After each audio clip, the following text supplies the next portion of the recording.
inches. Tropical weather.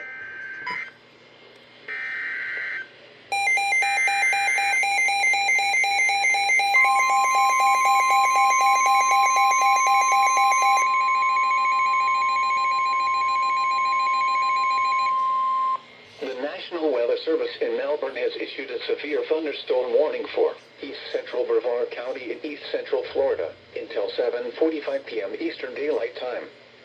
At 7:09 p.m. Eastern Daylight Time, a severe thunderstorm was located over Melbourne, moving east at 20 miles per hour.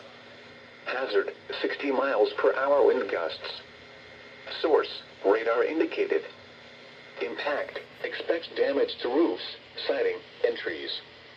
Locations impacted include Melbourne, Satellite Beach, in the Atlantic, Merritt Island, and West Melbourne. For your protection, move to an interior room on the lowest floor of a building. Frequent cloud-to-ground lightning is also occurring with this storm. Move indoors immediately.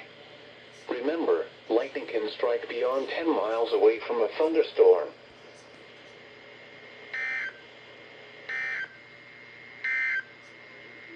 Serving Melbourne and vicinity.